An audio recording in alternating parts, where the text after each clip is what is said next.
Voice of Banaras, Kashi की असली पहचान, बनारस की सच्ची आवाज।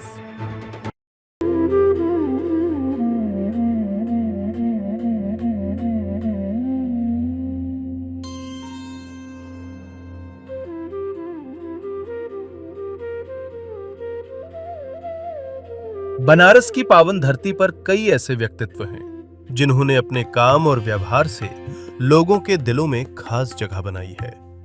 उन्हीं में से एक नाम है डॉक्टर अनुराग टंडन का। डॉक्टर अनुराग टंडन वाराणसी के पियरी क्षेत्र में स्थित एक प्रसिद्ध नेत्र रोग विशेषज्ञ आई सर्जन हैं। वे केवल एक कुशल डॉक्टर ही नहीं, बल्कि अपने सहज स्वभाव, बनारसी अंदाज और लोगों से आत्मीय जुड़ाव के लिए भी बेहद लोकप्रिय हैं।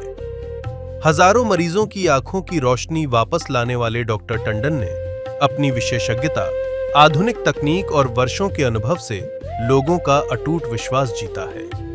मोतियाबिंद, रेटिना और अन्य जटिल नेत्र रोगों के उपचार में उनकी विशेष पहचान है। लेकिन जो बात उन्हें सबसे अलग बनाती है, वो है उनका बनारसीपन। उनकी बातों में बनारस की मिठास, व्यवहार में अपनापन और दिल में सेवा का भाव साफ झलकता है। वे अपने मरीजों को केवल इलाज नहीं देते, बल्कि उन्हें परिवार जैसा सम्मान और भरोसा भी देते हैं। समाज सेवा के प्रति समर्पित डॉक्टर अनुराग टंडन समय समय पर जरूरतमंदों के लिए नेत्र शिविरों का आयोजन भी करते हैं। उनका मानना है कि अच्छी चिकित्सा हर व्यक्ति तक पहुंचना चाहिए। डॉक्टर अनुराग टंडन एक ऐसा नाम है जो चिकित्सा, सेवा और बनारसी संस्कारों का सुंदर संगम है। और भविष्य देखिए, बनारस कल भी बनारस था, बनारस कल भी बनारस रहेगा, बनारस आज भी बनारस है। वही मस्ती, वही इंडिया में बनारस की जनता जो नेत्रदान करा रही है, एक या दूसरे नंबर पर है। अच्छा, इसकी सारी क्रेडिट मैं अपने पिताजी को देता हूँ। अच्छा, अगर आप डॉक्टर, मान लीजिए आज का मन किया गया, डॉक्टरी से आपका मन भर गया, तो क्या करेंगे? तो फिर आप क्या करेंगे? रोटरी ने इतना बड़ा काम किया है कि जितनी बार सैल्यूट किया जाए वो कम है। उसने देखा है कि 50-55 साल के व्यक्ति को रिक्शा चलाते हुए और चला भी रहे हैं, टोटो चलाते हुए, मैं अपनी जानकारी के से उससे खड़ा करके बैठ जाता हूँ या पूछ लेता हूँ, यार सुनो, ये बताओ तो कोई बीमारी नहीं है क्या? मोतियाबिंद का बचने का तरीका क्या है? मोतियाबिंद सबसे पहले लोगों को बता दें, ये एजिंग प्रोसेस है। हाँ डॉक्टर साहब, जैसे मैं ये जानना चाह रहा था कि कब लगा कि हमें आँख का डॉक्टर बनना चाहिए? डॉक्टर के तो बहुत सारे विधा हैं, बहुत सारे वो हैं, क्यों लगा कि हमें आँख का डॉक्टर बनना चाहिए? मैं आध्यात्म की बात बताऊंगा। ये मेरे, आपने एक कहते हैं ना, किसी के दुखती रक्त पर हाथ रख जी। मैं सुनने वालों को बताना चाहता हूँ कि प्रभु पे विश्वास करो और अपने माँ बाप का सम्मान करो। मैं बेमन से जाके कहा ठीक है सर, गया और उनके सामने फूट फूट कर रोने लगा। प्रिंसिपल साहब घबरा गए, कह रहे क्या हो गया, क्या हो गया, क्या हो गया, पानी पिला, पानी पिला। पिताजी ने एक शब्द कहा था जो मैं आज भी कहता हूँ।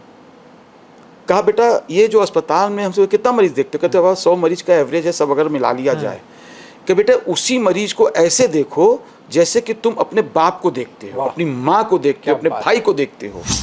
कट्टर से ज्यादा कट्टर आरएसएस का है और हमारे पिताजी कांग्रेसी। अब पता नहीं क्या ऐसा कोई इंसिडेंस हो गया, जीन्स हमारी मम्मी को मेरे पास आ गया और पापा जी कांग्रेस की वकालत करते थे और हमारे अंदर पता नहीं कहाँ से वो जीन्स आ गई, ननिहाल वाला आ गया। क्या ऑब्जेक्शन है मुझसे लोगों को? उनको लगता है कि डॉक्टर अनुराग टंडन एक प्रतिष्ठित डॉक्टर हैं, उनको खड़े होकर कहीं पर गुलगप्पा नहीं खाना चाहिए।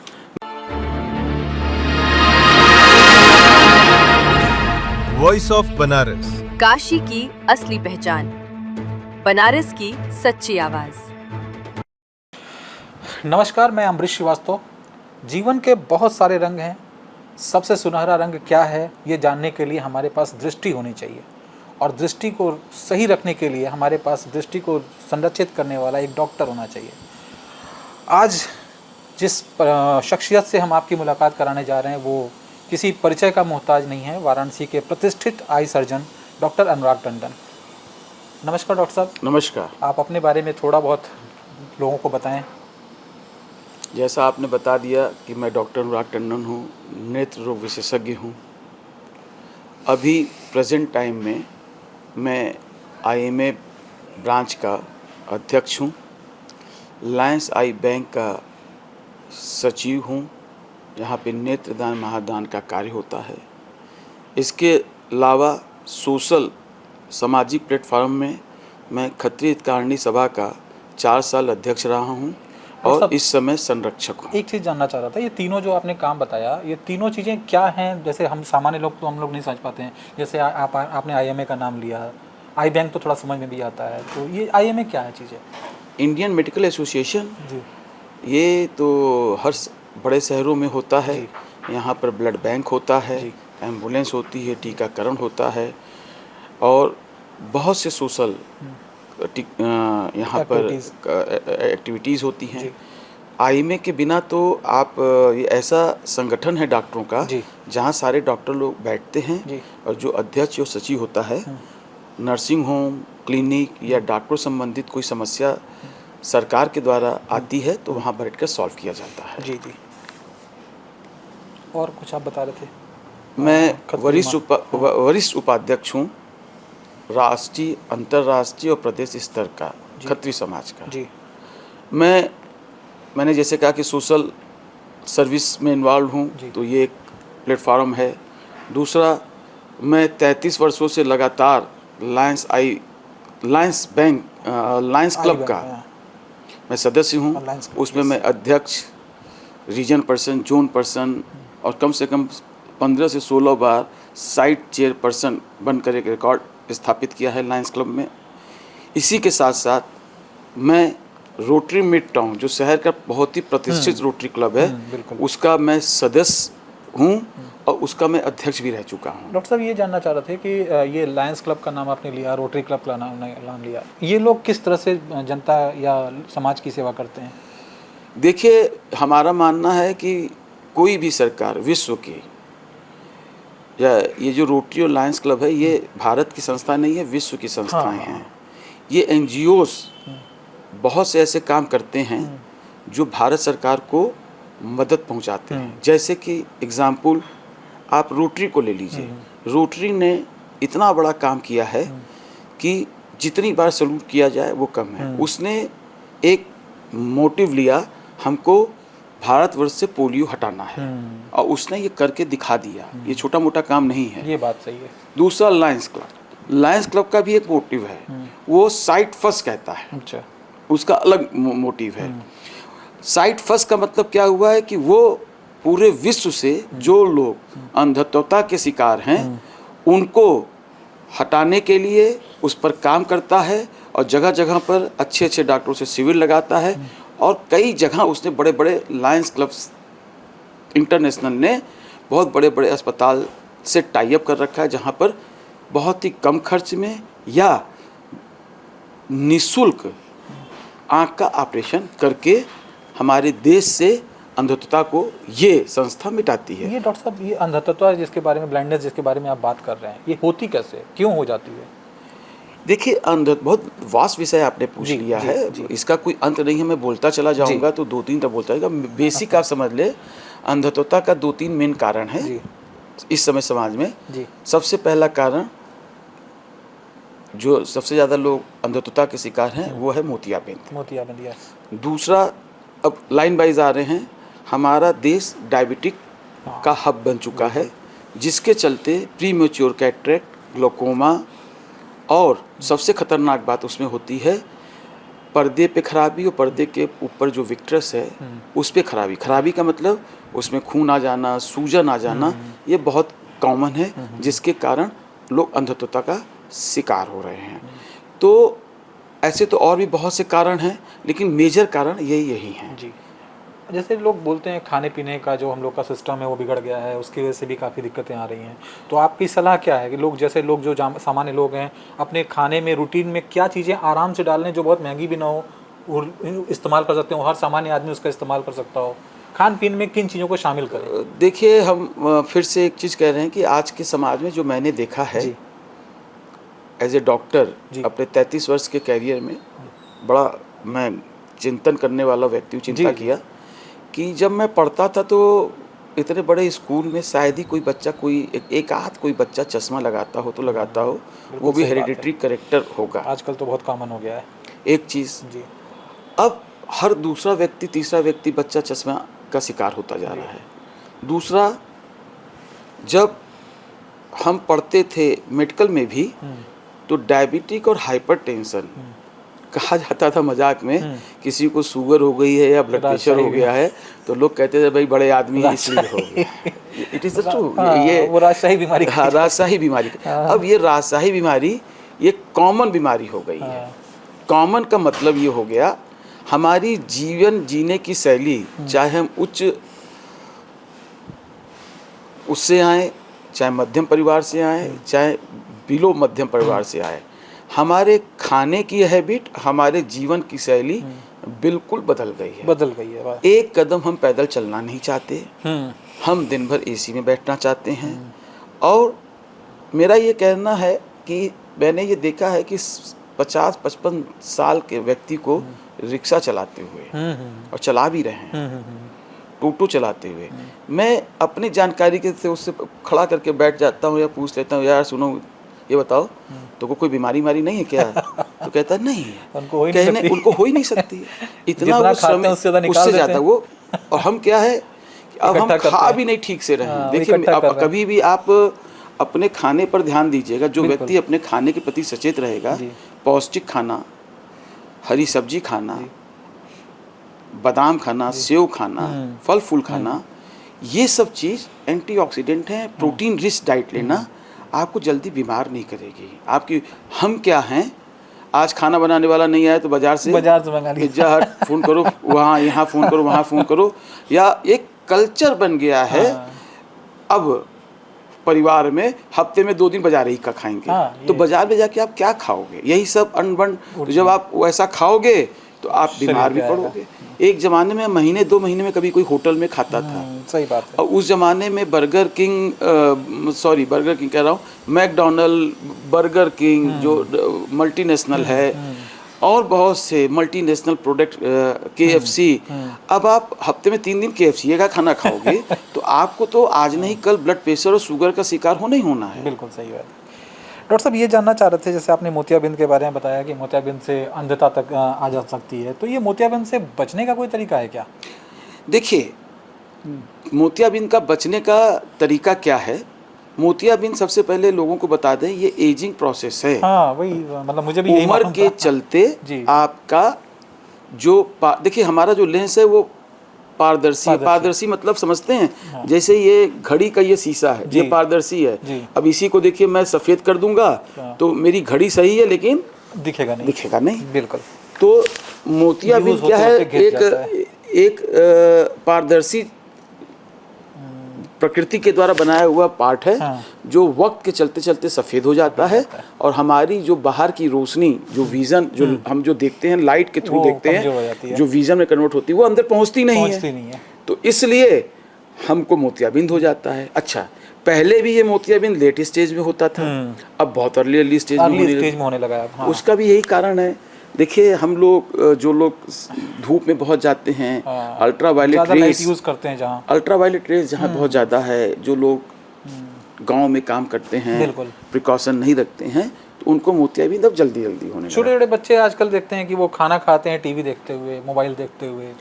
ये मैं अभी इसी पे मैं आने वाला हूँ कि मैंने अपनी आंखों से कई बार देखा है, हर जगह, बड़े बड़े शहरों में देखा है, बड़े बड़े विदेशों में देखा है, अब्रॉड में देखा है, कई जगह। फैमिली है नहीं सर, तो ज्वाइंट फैमिली का कल्चर खत्म होते ही अब आपके घर में एक बच्चा है, आप मियाँ, आज कल्चर ये है कि मियाँ बीवी दोनों ही बिल्कुल प्रोफेशन में चले गए। तो बच्चा स्कूल से आया, थोड़ी देर पढ़ा, अब न हम अब्रॉड की तरह हमारे यहाँ कोई ऐसा पार्क है जो बच्चों को जाके खेले। आउटडोर रूम के नाम पर हमारे देश में लगभग हम लोग न के बराबर है। मैं कोई क्रिटिसाइज नहीं कर रहा हूँ, लेकिन ये सच्चाई है। बिल्कुल। अब आउटडोर जाना है तो यहाँ से अब सिगरा जाइए। अब भाई सिगरा हर आदमी कैसे पहुँच सकता है आउटडोर खेलने के लिए? एक जमाने में अब जगह ही नहीं बची। पहले हम लोग अपने घर के नीचे ही क्रिकेट नहीं बनवा रही हैं, ये बहुत बड़ी समस्या है। मैं आज आपको एक राज बता दूं, मैं चौक एरिया में रहता था, गोविंदपुरा में। अच्छा। आप विश्वास नहीं करेंगे, घर के नीचे स्कूटर तो था ही नहीं हमारे घर में, एक तो स्कूटर था वो भी अंदर रखा रहता था। छोटी सी गली के अंदर हम लोग टीम बनाकर क्रिकेट खेलते थे। हनुमान मंदिर पे जहाँ मेरी क्लिनिक है, संडे को वो पूरी खाली रहती थी, वहाँ पर हम लोग हर संडे क्रिकेट खेलते थे। और कभी कभी मैदागिन पे जाके खेलते थे। मैदागिन बहुत रेयर जाते थे, वहाँ ऑलरेडी सब बड़े बच्चे खेलते रहते थे। तो हम लोग आउटडोर गेम खेलते थे। बिल्कुल। आज बड़ा ताजुब है कि हमने अपने बचपन में गर्मी की छुट्टी में जब कक्षा 8 तक पढ़ते थे, 9 के बाद तो ये सब बंद हो गया। शतरंज है, लूडो है, सांप सीढ़ी है, अरे 29 गेम है। गर्मी की छुट्टियों में यही सब खेला ही जाता है। ताश के कितने गेम, अब तो मैं भूल भी गया। गर्मी की छुट्टियों में तो ज्यादातर पूरा सब परिवार इकट्ठा गोल होकर बैठा खेलता के था। उसमें पूरा पापा जी भी बैठ जाते थे, चाचा जी भी मेरे बैठ जाते थे, पूरा परिवार बैठ के गेम खेलता था। और क्या माहौल रहता था। आज मुझे बड़ा आश्चर्य है भाई साहब, आज के युग में लोग शतरंज और लूडो ऐसा गेम, सांप सीढ़ी ऐसा गेम भी बैठकर छोटे से मोबाइल पर दिन भर खेलते रहते हैं। अब बताइए, जब आप लूडो और शतरंज मोबाइल पे खेलेंगे तो आंख तो आपकी खराब होनी है। छोटे बच्चे खाना नहीं खाते हैं, माँ जल्दी में है, उसको ड्यूटी पे जाना है, बस मोबाइल लगा दिया। बच्चे को एक ठो कार्टून लगा दिया मोबाइल पे, बच्चे का ध्यान पूरा अब मोबाइल पे है, और माँ उसको जल्दी जल्दी खाना खा लिए, उसी झोंक में वो खाना खाता जा रहा है। कुछ दिन बाद उस बच्चे से ये जो उसकी आदत पड़ गई है मोबाइल की, अब आप उलट के टंग जाइए, अब वो मोबाइल नहीं छोड़ने।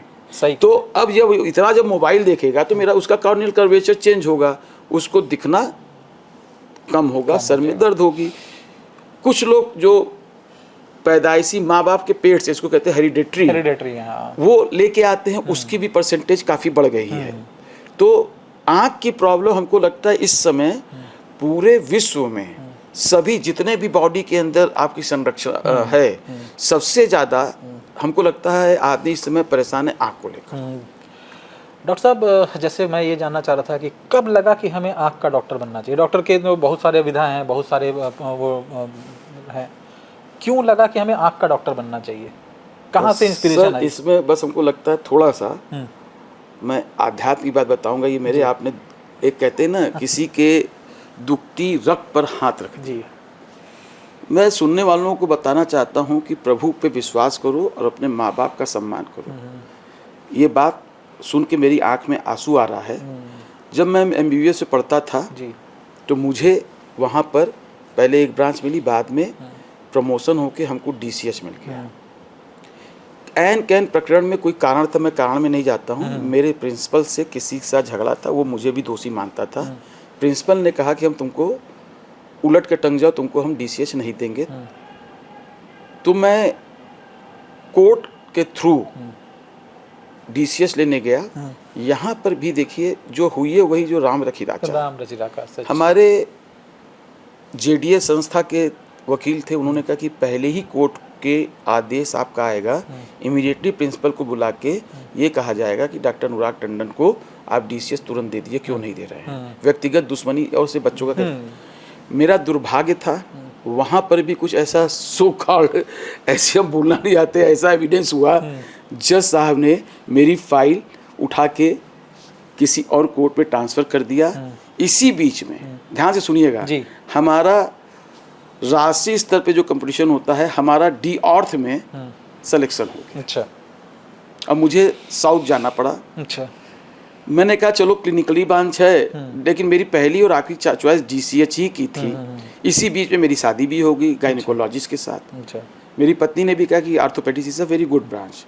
जब मैं वहाँ पर अपना लेटर लेके पहुँचा, कहा कि मुझे आर्थोपेडिक्स मिली है। अब सुनते चलिएगा, तकदीर का मजाक, और तकदीर मजाक नहीं करती। जो आपको उस समय लगता है गलत हो रहा है, वो गलत नहीं हो रहा, हित में होता है, वो आपके हित में होता है। वहाँ का प्रिंसिपल, वो सेमी डोनेशन कॉलेज था, कुछ सीटें सरकार के द्वारा भरी जाती थी, कुछ सीट वहाँ पर पैसा लेके ली जाती थी। हम कंपटीशन के थ्रू गए थे।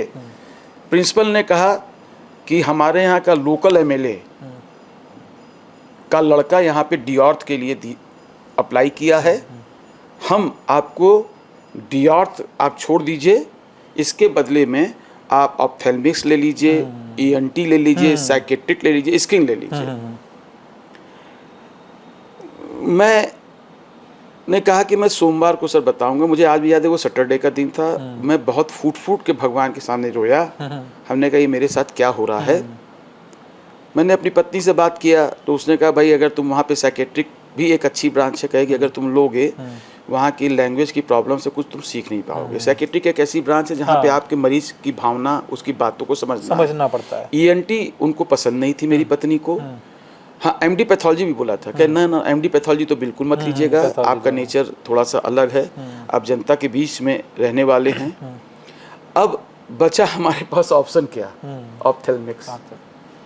मैं बेमन से जाके कहा ठीक है सर, गया और उनके सामने फूट फूट के रोने लगा। प्रिंसिपल साहब घबरा गए, कह रही क्या हो गया क्या हो गया क्या हो गया, पानी पिलाओ पानी पिलाओ। मैंने कहा मेरी किस्मत साथ नहीं दे रही है, वहाँ DCH मिला था तो नहीं मिला, यहाँ ऑर्थोपेडिक्स मिला तो नहीं मिला। भगवान हमारे साथ अन्याय कर रहे हैं और मैं सुसाइड कर लूँगा। बाप रे बाप। प्रिंसिपल साहब उठे, घबरा गए एकदम से कि नहीं बेटा ऐसा नहीं कर सोचते, नेगेटिव थॉट नहीं सोचते हैं।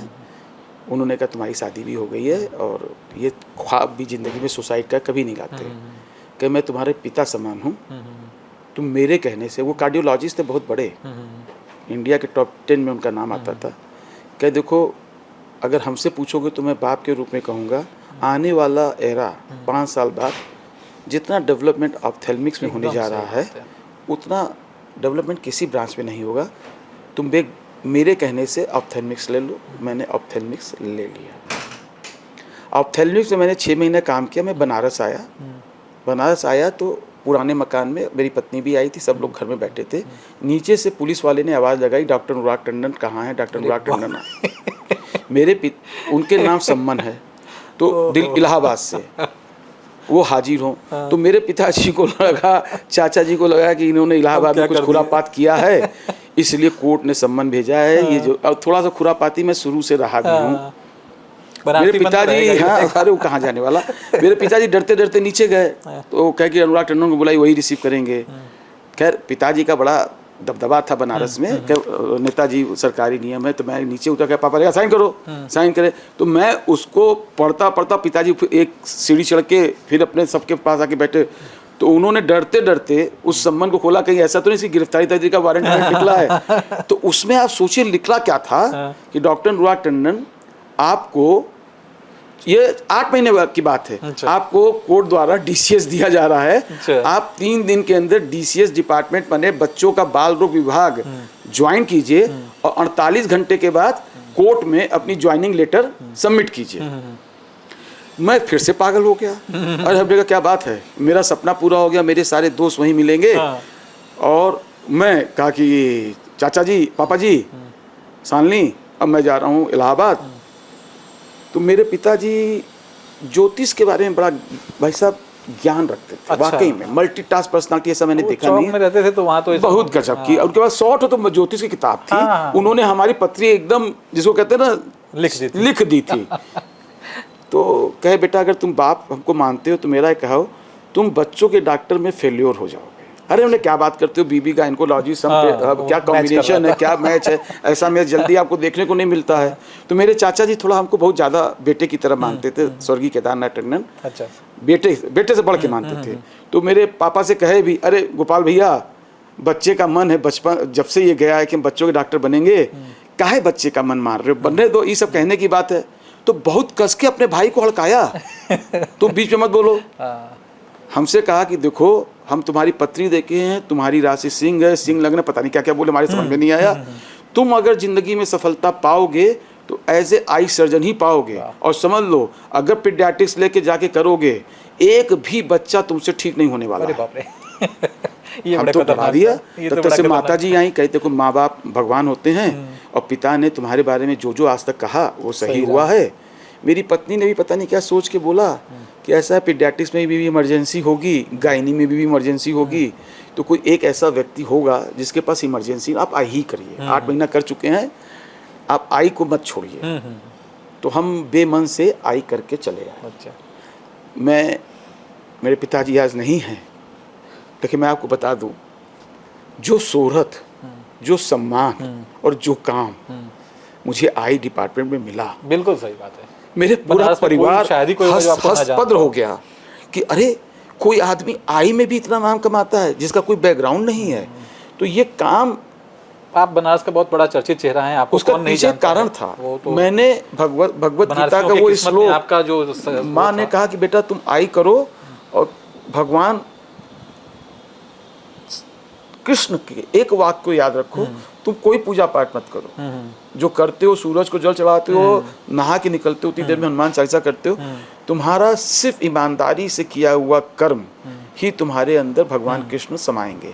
तुम आज से, और मैं उस जमाने में भाई साहब, लोग एक नहीं, दो नहीं, तीन चैरिटेबल अस्पताल ज्वाइन कर लिया। हफ्ते में 3 दिन मेहता अस्पताल, सवेरे 9 से 10 बुनकर अस्पताल बड़ी बाजार, अच्छा, 10 बजे से बाद जाके 1 बजे तक पंजाबी अस्पताल। मेरी क्लिनिक नहीं बनी थी। उसके बाद लगातार मैं ऑपरेशन पे ऑपरेशन करता रहा। बुनकर अस्पताल में कैंप, वहाँ कैंप, वहाँ कैंप। 6 महीने बाद मेरी क्लिनिक बनी। पिताजी ने एक शब्द कहा था जो मैं आज भी कहता हूँ। कहा बेटा ये जो अस्पताल में हमसे कितना मरीज देखते हो? कहते अब 100 मरीज का एवरेज है, सब अगर मिला लिया जाए। कि बेटा उसी मरीज को ऐसे देखो जैसे कि तुम अपने बाप को देखते हो, अपनी माँ को देखते हो, अपने भाई को देखते हो।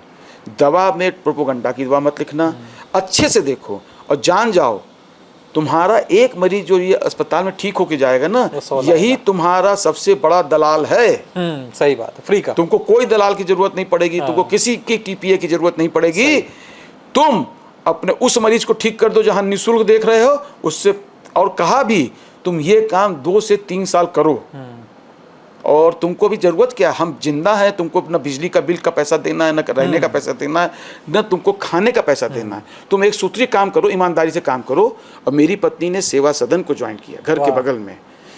94-93 में उन्होंने ज्वाइन किया, और 2000 आते आते ये इतना बड़ा विशाल नर्सिंग होम बन के इतनी भीड़ होने लगी। सिर्फ 2 साल इंतजार करना पड़ा।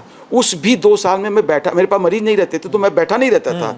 मैं 4 बजे उठ जाता था, गांव-गांव जाकर थोड़े से पैसा लेकर, कोई अपने अस्पताल में कैंप लगाया है। उस जमाने में 100 रुपया पर केस देता था। मुझे लगता था कि हम 100 ऑपरेशन किए, 10,000 रुपया लेके आए, तो मुझे ऐसा लगता था कि बहुत बड़ी रकम मैं लेके आया हूँ। सही बात है। तो धीरे धीरे मेहनत करते करते मैं सुनने वालों को बताता हूँ, आप कर्म पे विश्वास रखिए, ईमानदारी से कर्म कीजिए। एक चीज़ और कहूँगा, अगर मैं बहुत सर्जरी कर रहा हूँ, मैं आज सबके सामने किसी की हिम्मत नहीं करने की, मैं डंके की चोट से कह रहा हूँ कि मैं सर्जरी करते समय एक वाक्य कहता हूँ भगवान से, हे प्रभु, ये मेरी माँ ने कहा था, जरूर बिना कहे तो मैं ऑपरेशन कर ही नहीं सकता हर मरीज को, ये ऑपरेशन मैं नहीं आप कर रहे हो। अगर रोशनी आई तो आपकी जिम्मेदारी, और नहीं आई तो आप जिम्मेदार हो। आप मुझे शक्ति दो कि मैं अपने कार्य को अच्छे से करूं, बेहतरीन करूं, बेहतरीन से बेहतरीन कर दूं। तो अभी भी मुझसे मरीज कहता है डॉक्टर साहब रोशनी आएगी, हमने कहा मैं इसकी गारंटी नहीं लेता मैं अपने कर्म की गारंटी लेता हूं। इसका रिजल्ट है जब आप इस तरीके की भावना से काम करेंगे।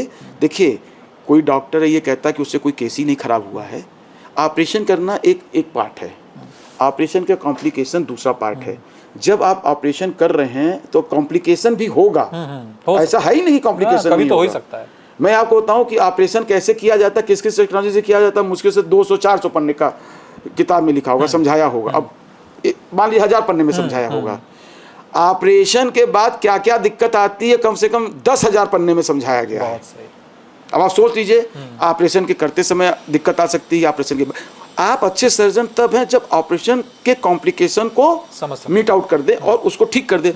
मैं कहता हूं अगर मैं ठीक नहीं कर पा रहा हूं तो मुझे सबसे पहले काम ये करना है, मरीज को बचाना है। बिल्कुल उससे कुछ छुपा कि भाई साहब देखिए मैं ये काम नहीं कर पा रहा हूं, इसमें ये दिक्कत आ गई, आप ये सेंटर पे चले जाइए, आप ठीक बच जाएंगे। कभी कभी मरीज बच भी जाता है, नहीं बचता है, तो इसका मतलब ये नहीं हुआ कि डॉक्टर अनुराग टंडन ने उसकी आंख खराब करी। अरे आप सोचिए कि अगर एक मरीज की भी आंख मैंने खराब हो गई मुझसे तो मरीज एक बार भूल जाएगा, मेरे लिए कितनी बड़ी बदनामी की बात है। वो एक मरीज 100 मरीज से जाके कहेगा टंडन जी के ऑपरेशन कराए थे, आंख खराब हो गया। मैं आपसे विश्वास दिलाता हूं, प्रभु को समर्पित करके अगर आप कोई भी काम करेंगे 99% सफलता आपको मिलेगी।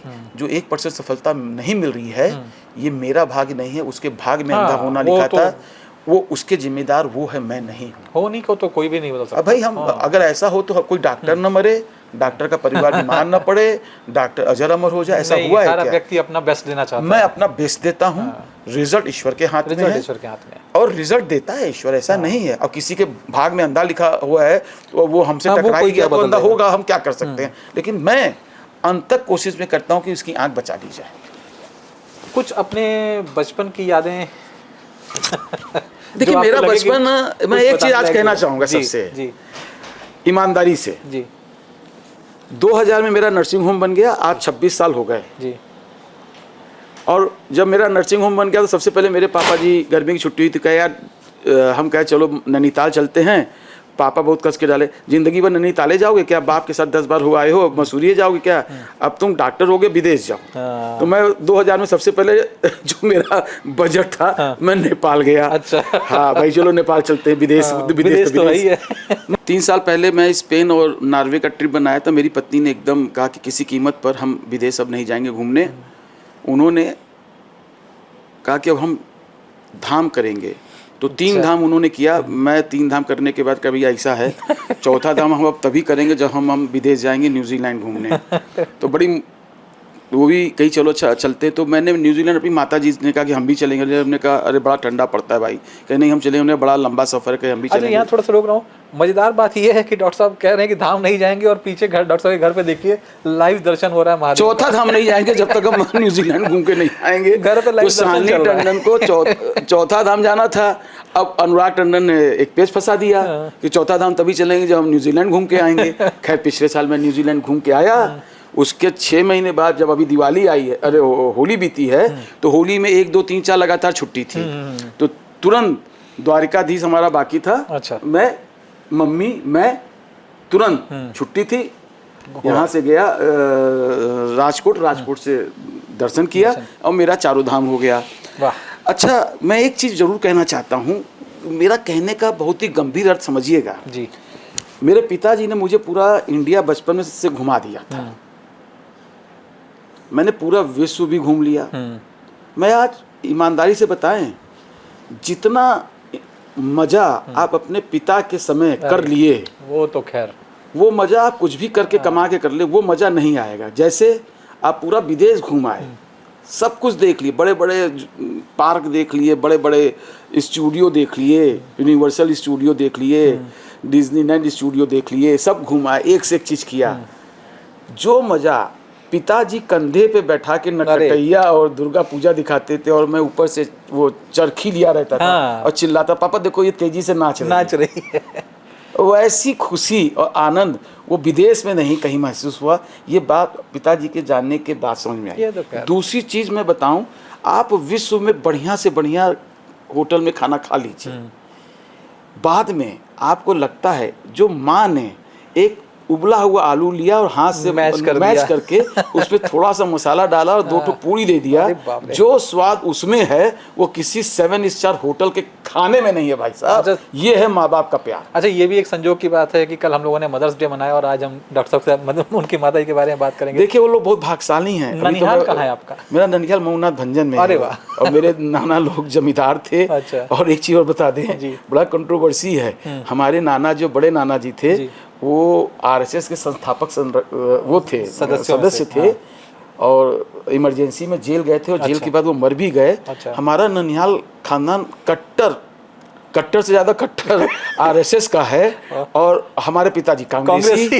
अब पता नहीं क्या ऐसा कोइंसिडेंस हो गया, जीन्स हमारी मम्मी को मेरे पास आ गया और पापा जी कांग्रेस की वकालत करते थे और हमारे अंदर पता नहीं कहाँ से वो जीन्स आ गई, ननिहाल वाला आ गया। मेरे पापा जी कभी कभी गुस्से में कहते थे हमारे घर में एक गद्दार पैदा हो गया।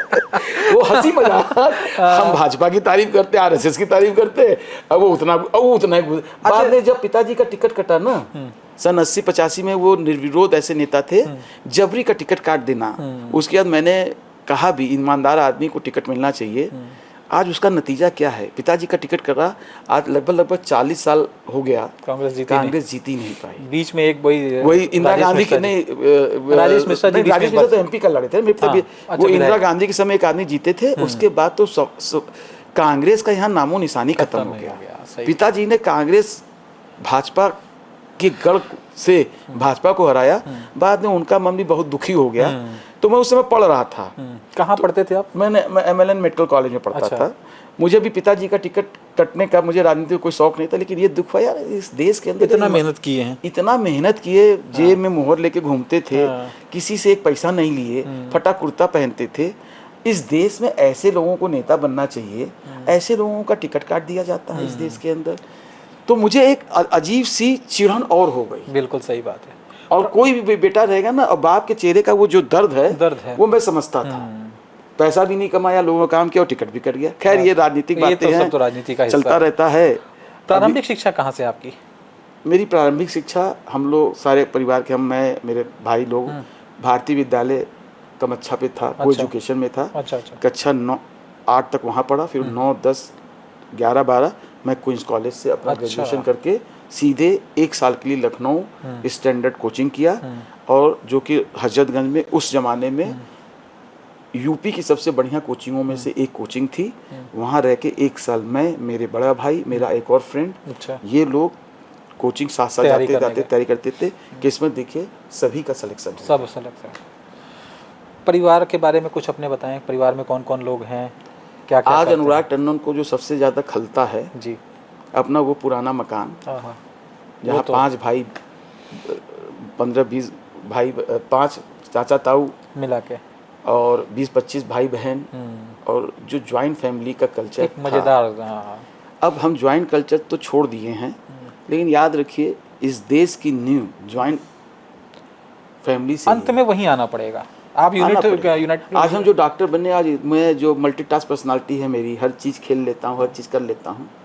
और जो मेरे अंदर, मैं एक चीज़ और बताना चाहूँगा, कुछ लोगों को बड़ा ऑब्जेक्शन है हमारे कुछ एक्टिविटी का। जी, मैं सुनता रहता हूँ। जी। मैं यही पूछने ही वाला था अभी आपसे। मैं आपको लगा मैं भाव से मैं सुनता रहता हूँ। अभी भी 2 दिन पहले भी एक आदमी ने रोक के हमसे कह भी दिया जी।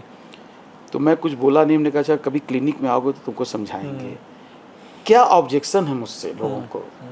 उनको लगता है कि डॉक्टर अनुराग टंडन एक प्रतिष्ठित डॉक्टर हैं, उनको खड़े होकर कहीं पर गुलगप्पा नहीं खाना चाहिए। डॉक्टर अनुराग टंडन खड़े होकर कचौड़ी नहीं खाना चाहिए। डॉक्टर अनुराग टंडन जब भी चलें तो मर्सिडीज या बड़ी गाड़ी से ही चलें। अच्छा, डॉक्टर साहब के बारे में एक बात बता दूं कि डॉक्टर साहब को जो लोग जानते हैं नहीं जानते हैं, वो चाहें तो कभी भी कबीर चौराहे पे इनके साथ खड़े होकर कचौड़ी खा सकते हैं। हाँ, ये कबीर चौराहे पे कचौड़ी खाते दिख जाएंगे। डॉक्टर साहब स्कूटी से क्यों चलते हैं? अरे भाई चौक में जाना है तो कैसे चले जा, हवाई जहाज से चले जाए, जैसा देश वैसा भेज। बनारस में तो दूसरा, लोगों को बहुत ऑब्जेक्शन है डॉक्टर साहब गंभीर नहीं रहते। ये लोगों के अंदर एक मिसकॉन्सेप्ट बैठ गया है, डॉक्टर अनुराग टंडन गंभीर नहीं बन रहे। मैं आपसे कहना चाहता हूँ कभी आइए, हम अपनी जब कुर्सी पे मैं डॉक्टरी कुर्सी पे तो बैठा नहीं, मैं इंटरव्यू दे रहा हूँ।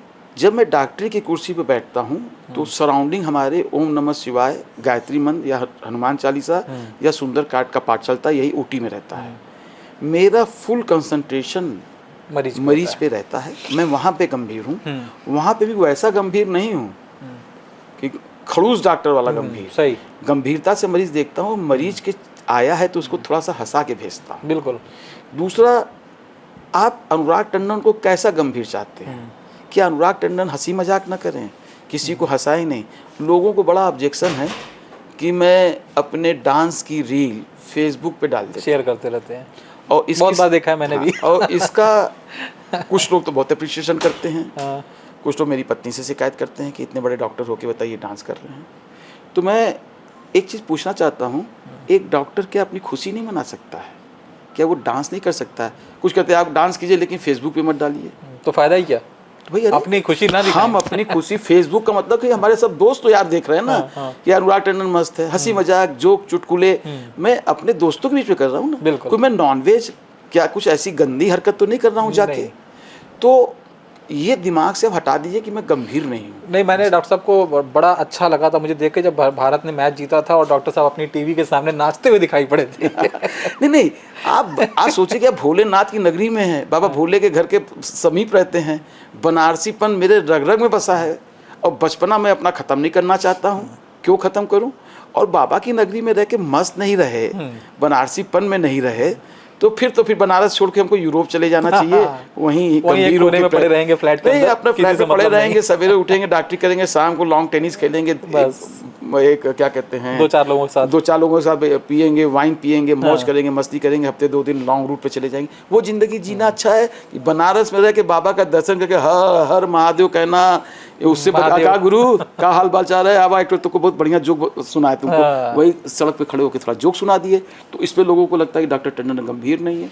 अरे भाई डॉक्टर टंडन अपनी जिंदगी भी ना जिए मस्ती वाली, क्या कर लें? डॉक्टर औरों की तरह एकदम गंभीर हो जाए, मरीज पूछ पूछे चुप रहिए, नहीं बात करना उधर जाके बात कीजिए।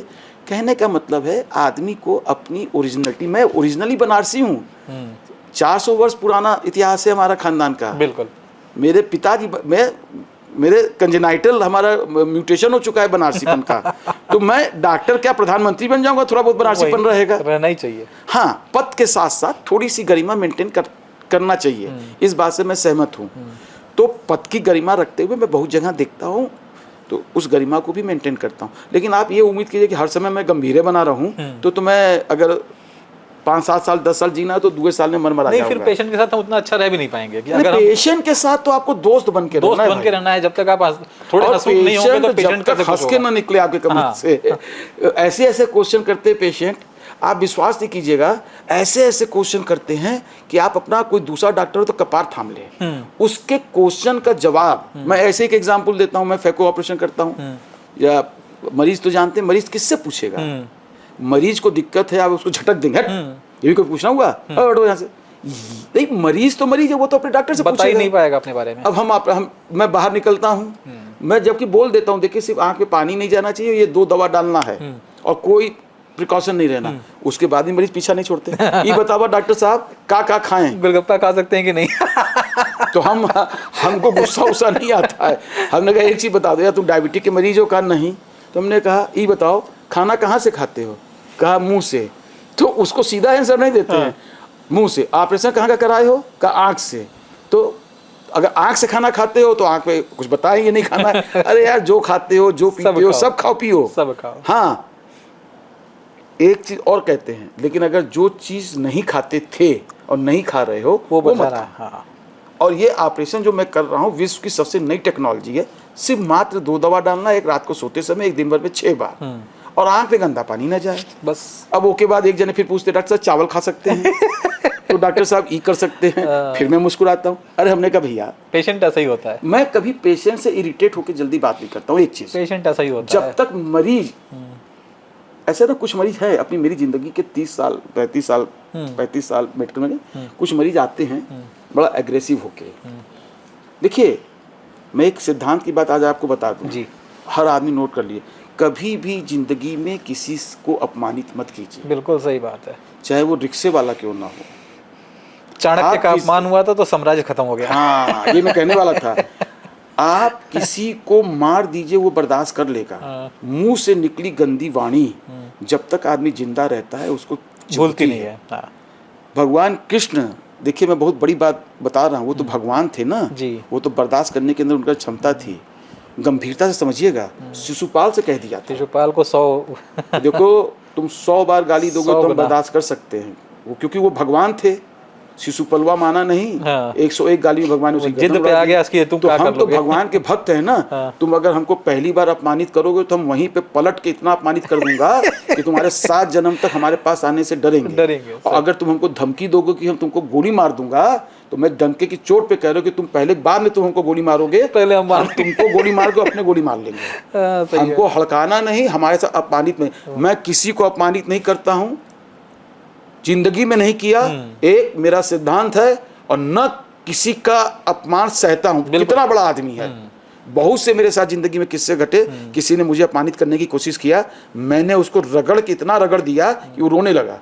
तो जिंदगी में सबसे बढ़िया चीज है प्यार बांटते चलो, मुस्कुराते चलो, यही जिंदगी है। बाबा की नगरी में रहते हो, क्या लेके आए थे यार टंडन जी, क्या लेके आए थे, क्या छोड़ के जा रहे हैं, ये मेरा दिल जान रहा है, सब भगवान का है। तो डॉक्टर साहब एक चीज़ ये बताइए, हाँ। आप तो इतनी सेवा कर रहे हैं, आपके बाद की पीढ़ी का क्या है, कितने लोग हैं आपके पास, बच्चे कितने हैं, क्या कर रहे हैं? देखिए हमारे बच्चे सब सेटल हैं। अच्छा, अभी आप ऊपर आए देख रहे हैं कि 3 स्टार होटल बन रहा है जी, लगभग तैयार है। जी जी। बेटी मेरी डर्मेटोलॉजिस्ट का डिप्लोमा की है हाँ जी। और हॉस्पिटल मैनेजमेंट की है। अरे वाह। वो दिल्ली में बहुत अच्छी जगह जॉब कर रही है, अच्छा, उसके लिए लड़का खोज रहे हैं। जी। मेरी पहली प्रायोरिटी अब ये है कि अपनी बेटी की अच्छी जगह शादी करूं, अच्छे परिवार में। एक कन्यादान करके मैं कभी रहा लड़का तो उससे तो हम रोज कहते हैं अबे शादी कर ले, तुमको हम अपनी तरफ से जो है, जो तुम गाड़ी मांग रहे हो फॉर्च्यूनर सबसे महंगी वाली देंगे सर जी, तू शादी कर लो। छोटे छोटे बच्चे आ जाएंगे, घर बढ़ जाएगा। पापा हमसे पहले दीदी की शादी करो, हंसी मजाक चलता है। बच्चे मेरे दोनों सेटिल हैं। बच्चे ने होटल मैनेजमेंट किया, अरे वाह। मैंने उसको पेट्रोल पंप दिलाने की कोशिश किया तो उसने रिफ्यूज़ किया। CNF दिलाने की कोशिश किया तो कहे पापा हम नहीं करेंगे, हम जिस चीज़ में पढ़ाई की मेरा मन, जिस फील्ड के हैं वही काम करना। अरे भैया हमको अपने एक ही लड़का है, हमने कहा भैया अगर तुम्हारा होटल चलाने का ही मन है तो हम 3 स्टार होटल उसको बना के दे दे रहे हैं, बाकी तुम अपनी ज़िंदगी जैसे जीना चाहो जियो, और हमारी जिस दिन आँख बंद हो जाएगी संभालना इन्हीं लोग को है। हाँ, सब कुछ आपका और तुम उन्हीं का। संभालने काबिल रहोगे संभालोगे, नहीं संभालने काबिल रहोगे तो ऐसे संभाल ले जाएंगे बच्चे काबिल। बहुत अच्छे हैं आपके बच्चे, सही बात है। लेकिन सोशल लाइफ बच्चे आप संस्कार जैसा दिए रहेंगे ना, तो आपके हिसाब से चलते हैं बच्चे। और आज का जेंसी जो है ना, जी। हमारे जैसा जेंसी नहीं है, बिल्कुल सही बात है। बहुत बदला हुआ बहुत है। फर्क आ गया। बिल्कुल बदला आज हुआ है, हमारे समय बदला हुआ है तो सब चीजें। हमारे जमाने टीवी नहीं था, रेडियो नहीं था, कुछ नहीं था, कैसे हम लोग पढ़े हैं। आज के बच्चे हमसे ज़्यादा नॉलेज रखते हैं, पता नहीं यहाँ हुआ आके हमको बता देते फलानी जगह ये हो गया, ठिकानी जगह ये एक हो वही गया। जो आपने हम लोगों ने बीच में बात की थी ना डॉक्टर साहब, जैसे कि हमें भी अपने बचपन का याद है, आपके साथ क्या सभी के साथ ऐसे ही होता है। गर्मी की छुट्टियों में मामा के लड़के, चाचा के लड़के, बुआ के लड़के, मौसा के लड़के सब इकट्ठा होते थे, झूम के 2-3 महीना बिताते थे। वो पता नहीं चलता था कब आया और कब बीत गया। सब एक साथ खा रहे हैं, पी रहे हैं, कहीं कोई क्लेश ऐसा नहीं था। अब वो मिस है। एक चीज़ और बता दें, एक चीज़ और बहुत बड़ी मिस है। जब हम भारतीय विद्यालय में पढ़ते थे, कक्षा 8 तक छोटे से थे, जी। 2-3 तो बदमाशी तो करते ही होंगे। जी। तो चेहरे से आपको नहीं लग रहा है कि बदमाश नोटोरियस टाइप का आदमी है बहुत। हम मेडिकल कॉलेज तक नोटोरियस बना किए, हमारी शिकायत यहाँ तक प्रिंसिपल तक पहुँची, लोग कहीं इसको निकाल बाहर किया जाएगा लेकिन हमारे से तो कोई फर्क नहीं पड़ा, नोटोरियस बना करते रहते थे। वो जमाने में जब स्कूल में नोटोरियस बना या किसी को मार देना, ईंटे से मार देना, उसको चोट लग जाना, तो या होमवर्क करके न ले जाना, तो टीचर जो है यहाँ पर स्केल से मारते अरे थे। बाप रे। और दोनों उंगली के पीछे में- पेंसिल। और इधर से लपड़ उधर से लपड़, वो तो तुमने ये बदतमीजी की, वो किया, ये किया, बल भर पिटाई हो जाती अच्छा, थी। इसमें एक चीज और जो ऐड करूंगा डॉक्टर साहब, जैसे हम लोग जब छोटे थे तो हमारे मम्मी पापा जाते थे टीचर से पूछते थे पढ़ता है कि नहीं पढ़ता है, नहीं पढ़ता तो कूटिए। अब माँ बाप लड़ने चले ये इसी से तो बल भर पिटाते थे। अब माँ बाप और लड़ने चले पापा जाते जी हैं। के दोस्त का स्कूल था। हाँ। और अच्छा, आज जब आप पिटाए रहते हैं ना तो आपका चेहरा बताता तो आए तो किसी ने पूछा क्या बात है स्कूल में मार खाए हो? अरे कैसी बात करते हैं, कहाँ मार खाए हैं? क्योंकि अगर हमने कह दिया हम स्कूल में मार खाए हैं तो मालूम है गलती की होंगे। तो फिर पूछे क्यों खाए हो भैया, जरा बताओ, हमने ऐसा किया था। तो वहां तो पिटाए थे, फिर पिटाएंगे। फिर पिटाएंगे तो फिर से ना पिटा जाए तो भैया नहीं, एक ही बार बोलते हैं। एक ही बार पिटाना ठीक है, एक दो बार। तो अब ये कल्चर क्या है, खत्म हो गया। खत्म हो गया है। अब तो बच्चे के लिए बच्चे को माँ मार बाप के लड़ देखे जाते स्कूल हैं। में तो वो टीचर सस्पेंड होता है। तो जब इस तरीके की व्यवस्था कर दोगे, हाँ। क्या बच्चा पढ़ेगा, क्या स्कूल में टीचर की इज्जत रहेगी? सही है। हमारे स्कूल, हमारे समय में गुरु को वाकई में हम लोग भगवान मानते थे। भगवान, अरे इतना मार खाते थे। और उसका नतीजा निकला ना कि बाद में आप सोना बन के निकले। बिल्कुल। और क्या एरिया ऑफ इंटरेस्ट आपका जानना चाह रहे हैं, कहाँ कहाँ आपका मतलब किन किन चीज़ों में आपको मज़ा आता है, कौन कौन सी चीज़ें ऐसी हैं जो आप चाहते हैं कि लाइफ में लगातार चलती रहें? बचपन में क्या शौक थे, अभी क्या शौक बचे हुए हैं? देखिए, हम बचपन में शुरू से जी। मुझे किशोर कुमार, मुकेश, अरे वाह, मोहम्मद रफ़ी, लता मंगेशकर, आशा भोसले, ये मेरे सब फेवरेट्स legends। सिंगर थे। मैं उनके गाने बहुत सुनता था रेडियो पे लगा के और पढ़ता रहता था। मेरे अंदर एक इनबिल्ट 2-3 हमको लगता है वो है जो मुझे लगता है कि कहीं ना कहीं ख़त्म हो गई, इसको करना चाहिए। एक हमारे अंदर जो बहुत ज़्यादा शौक है वो है नाटक का। अच्छा, हम स्टेज आर्टिस्ट अदाकारी। स्टेज आर्टिस्ट रह भी चुका अरे हूँ। वाह, मेडिकल कॉलेज में नाटक करता था। अरे वाह, ऐसे तो जिंदगी एक नाटक है। जिंदगी ही एक नाटक है। वो तो अभी नीचे उतरेंगे नाटक चालू हो जाएगा वो नाटक किसी के साथ भी हो सकता हाँ, है। सही। तो जिंदगी एक नाटक है, लेकिन मुझे इसमें, मैं फिल्मों से बहुत अट्रैक्ट हूँ। अरे वाह। मैं as a writer, as a director, as a producer, तो उम्र नहीं हीरो बनने की, लेकिन फिल्म बनाना मुझे लगता है कि अगर ये एक चॉइस है, एक चॉइस थी हाँ, वो अंदर रह है, गई, अभी अंदर है रह अंदर। गई। दूसरा पॉलिटिक्स, अच्छा, पॉलिटिक्स। मुझे देश की पॉलिटिक्स में बहुत इंटरेस्ट है, वो तो आपके खून में है। मेरे खून में है। और हर इलेक्शन में हाँ, दुनिया अपना एग्जिट पोल बनाती है, आप अपना बना देते हैं। मैं अपना एग्जिट पोल बनाता हूँ। आप विश्वास नहीं करेंगे कि लोग ताजुब करते हैं कि अनुराग टंडन का एग्जिट पोल कैसे सफल हुआ। मैं आपको छोटा सा किस्सा सुना रहा हूँ, बहुत जल्दी वाला। अभी मैं 6 महीने पहले अपनी बहन के लड़के की शादी में कलकत्ते गया था जी। होटल में रुका, 5 स्टार होटल में। होटल से जहाँ पे शादी थी वो 6 किलोमीटर दूर था। एक बार सवेरे चले गए, फिर दिन भर वहीं रहे, फिर आए, शाम को आराम किए, फिर चले गए शादी में। 2 या 3 दिन की शादी थी, 3 दिन होटल रुका था। तो मुझे लगा यहाँ चुनाव होने वाला है। मैंने, आप विश्वास कीजिए, 50 आदमी का इंटरव्यू लिया। अच्छा। पहले जिसने मुझे सलाम किया तो मैंने उससे पूछा आप कहाँ के रहने वाले हो? क्या कि बिहार है। हमने कहा तुम्हारा यहाँ वोट है? उसने कहा नहीं। होटल के अंदर मैंने 10 लोगों का इंटरव्यू लिया, लड़कियों का लिया, लड़कों का लिया, स्वीपर का लिया। होटलों में हर कैडर को पकड़ा। बुद्धिजीवियों को, जो मैनेजर, जो एमडी था, वो उससे कहे मैं बंगाल का हूँ, क्या आप वोटर? कहे हाँ।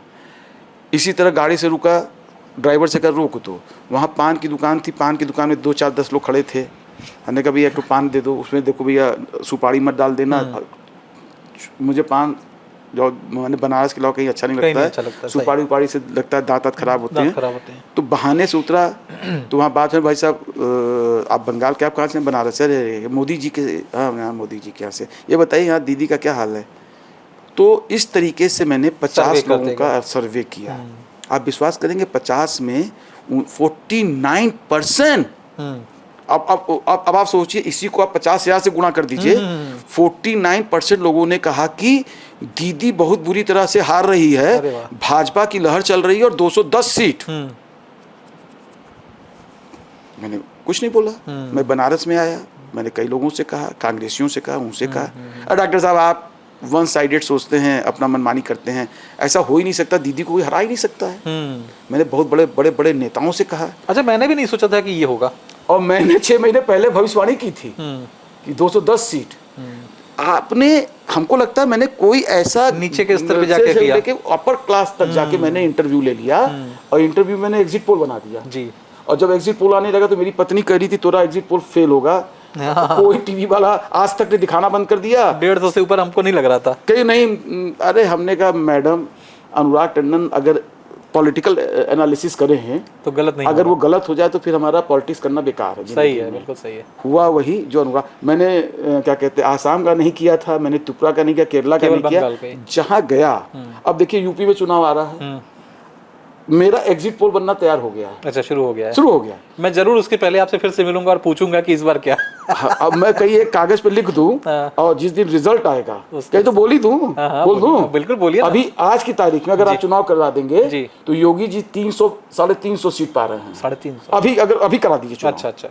चुनाव क्या होता है, हर जैसे आज 350 हो जाता है, दिन प्रतिदिन कुछ ऐसी कोई बड़ी घटना, कोई नई घटना होगी तो सडनली आप अभी की पोजीशन में पिछली बार से 100 सीट ज्यादा योगी जी लेके आ रहे हैं। ये मेरा एग्जिट पोल अभी तक का है। नहीं, बिल्कुल। और अब 3 महीने बाद का एग्जिट पोल पहुंचेंगे तो फिर कुछ ऐसी कोई बड़ी घटना योगी जी के ऊपर ऐसा कोई दाग लगने वाला नहीं है। लेकिन ये एग्जिट पोल ले देकर अभी तक का मेरा एग्जिट पोल ये है। और फाइनली एग्जिट पोल तभी मुझे लगता है कितना भी नीचे करेंगे तो इस बार 300 सीट जो हम ना जनता से पूछ रहे हो, जनता जितना अपने को सेफ समझ रही है, वो मेरा एग्जिट पोल है। भाई यूपी का एग्जिट पोल हमसे सुन लीजिए, मैं पंजाब का एग्जिट पोल नहीं कर रहा हूँ। बिल्कुल। हाँ, वहाँ पे मैं वहाँ गया नहीं हूँ। मैं आज से कम 1000 व्यक्तियों से उनका रिव्यू लेना चालू कर दिया हूँ। अच्छा, ये जानना चाह रहा था, जैसे all time favourite political personality कौन है आपकी? 4-5? देखिए, ईमानदारी से बता दें, एकदम वही जो मेरी जिंदगी में 2-3 नेताओं ने मुझे बहुत प्रभावित किया है। अगर उसकी, अब ये कोई न कहे मैं बटरिंग कर रहा हूँ, नहीं, मैं स्पष्ट कह रहा हूँ, मुझे कोई पद नहीं चाहिए। हाँ। लेकिन दिल से अगर मुझे किसी से प्यार हुआ है और दिल से सम्मान हुआ है तो सबसे नंबर 1 पर मोदी जी। अरे वाह, वाकई में मोदी भारत के प्रधानमंत्री हैं, यशस्वी प्रधानमंत्री हैं। जब मैं छोटा था जी तो हाईली इम्प्रेस्ड टू स्वर्गीय इंदिरा गांधी। अच्छा, क्या बात। मैंने नेहरू जी को नहीं देखा। हाँ, देखा तो नहीं। लालीलाल नंदा को नहीं देखा। लाल बहादुर शास्त्री बहुत छोटे थे, बहुत ज़्यादा उनके काम को, जिसके काम को देखा उसमें इंदिरा जी ऐसा नेता आप समझ लीजिए अगर कोई पॉलिटिकल एनालिसिस होगा, इंदिरा जी के मरने के बाद धीरे धीरे धीरे वैक्यूम आ धीरे गया था। कांग्रेस खत्म कगार पे जाती पॉलिटिक्स में ही वैक्यूम आ गया था, इंडिया के पॉलिटिक्स में कोई नया नेता पैदा नहीं हो रहा पैदा था। ही नहीं हो पाया। थोड़े और बहुत अटल जी थे, बाकी तो कोई और था नहीं। वाकई में जब आप विदेश जाएंगे ना, और जब पहले जब विदेश गए थे 2012 के पहले हम, अब विदेश जाइए और अब देखिए हिंदुस्तानियों का जलवा है, ये जलवा जो है ना मोदी जी ने क्रिएट किया। ये बात सही है, इसमें कोई मैं इसलिए उनका फैन हूँ। मैं इसलिए नहीं हूँ कि मैं भाजपाई हूँ, नहीं, बिल्कुल मैं सबसे पहले मैं डॉक्टर हूँ, मेरे लिए सब धर्म एक समान है, सब बराबर। आप मुझसे कहिएगा डॉक्टर साहब, मैं गुरुद्वारे भी जाता हूँ। बिल्कुल, क्यों नहीं जाएंगे। आप मुझे चर्च, मैं विदेश में तो कहीं जाएंगे जो सबसे बढ़िया चर्च है, मैं चर्च में बैठकर आंख बंद करके हनुमान चालीसा पढ़ता हूँ। आप मुझे मस्जिद ले जाइएगा तब भी मैं वहाँ हाथ जोड़कर, भाई मैं जिस धर्म में पैदा हुआ तो मैं उसी धर्म के बारे में ना जानेंगे, उसी विधि से करूंगा। आप, मैं अगर इस्लाम में पैदा होता तो मैं कुरान पढ़ता हाँ। और डंके की, मैं लेकिन किसी से नफरत नहीं करता। नहीं, नफरत क्यों करेंगे। मुझे मालूम है इतना पढ़ने लिखने के बाद ईश्वर एक है। भारतीय संस्कृति में नफरत तो कहीं आती ही नहीं है, हमारे दिल में है ही नहीं नफरत। और हम लोग बनाते मैं कभी किसी कोई कह दे वो क्रिश्चियन बहुत दुष्ट होते हैं, इस्लाम में आतंकवाद है, ना ना ना, किसी में आतंकवाद नहीं, आतंकवादी इंसान होता है। बनारसीपन यही होता है डॉक्टर साहब की, बनारसी किसी को नफरत और नहीं करता, सबके भगवान तो साथ। सब एक हैं, उनके मानने के अलग अलग तरीके हैं। हम हिंदू धर्म में पैदा हुए हैं तो हम हिंदू की पूजा करूंगा, आप मुझे इस्लाम में पैदा कर दिए होते तो मैं नफरत नहीं करता हूँ। मैं फिल्मों में आपका बड़ा इंटरेस्ट है, फिल्मों में आपके पसंदीदा लोग? देखिए एक चीज़ बता दूं, हिंदी फिल्म इंडस्ट्रीज में जो स्टार्स हैं, बहुत ही टैलेंटेड स्टार, सुपर स्टार बनते हैं। हम आपको लाइन से उस जमाने से चलेंगे, पृथ्वीराज कपूर पाकिस्तान से लेके आए, उनकी अदाकारी, उनकी इतनी पीढ़ी तक अदाकारी चली, अभी तक चल रही ठीक है। वो जब पाकिस्तान पे थे तो वो नाटक मंडली चलाते थे।